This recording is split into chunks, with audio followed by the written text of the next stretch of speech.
nagira mbanze nkengurukire nyiri cyubahiro umukuru w'igihugu cyacu ciza cy'u Burundi ndamukengurukire cyane ku gaseke yarungikanye intwara rumuri ndabahamagarire rero kuzirikana neza ivyo urongoye intwara rumuri ijambo yarungikanye na nyiri cyubahiro umukuru w'igihugu cyacu ciza cy'u Burundi aha duhamagarira twese ko tuba urumuri mu byo dukora.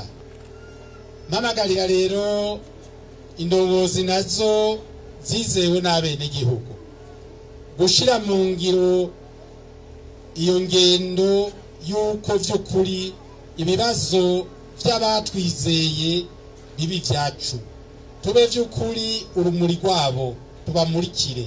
Nsabe rero abizewe kuba vy'ukuri icisho ry'abene gihugu. Iki gihugu cyacu ntigishobora gutera intambwe mu gihe twese tutabonye neza iyo turiko turaja. Mu gihe umwe wese azobona ivyiwe akabona ko ikibanza ari cyo gukamisha amafaranga, akabona ko umenga arejeje kubera ikibanza yashitsemwo, aho nta nahamwe dushobora gushika.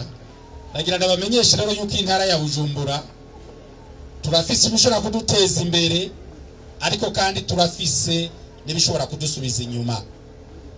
Intara ya Bujumbura ihana urubibe n'ibihugu bibiri, igihugu cy'u Rwanda n'igihugu cha leta iharanira intwaro rusangi ya Kongo. Muri ayo makomine 11 amakomine 9 yose arakora duciye mu kiyaga Tanganyika tugaca kuri Rusizi tugaca ku Kibira, arakora kuri ivyo bihugu bibiri.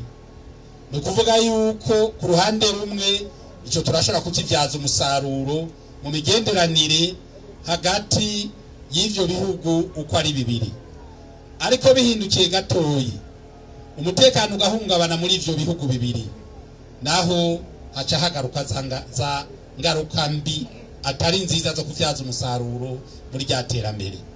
Nico gituma nsubiye kubahamagarira yuko twese tuguma twitwararika amahoro n'umutekano kugira vy'ukuri dushobore gukora ibikorwa tuzi neza ko umutekano ucungerewe, ntihagire uwibaza yuko umutekano uzucongerwa hamwe n'abajejwe kwivuna umwansi canke n'umutekano gusa.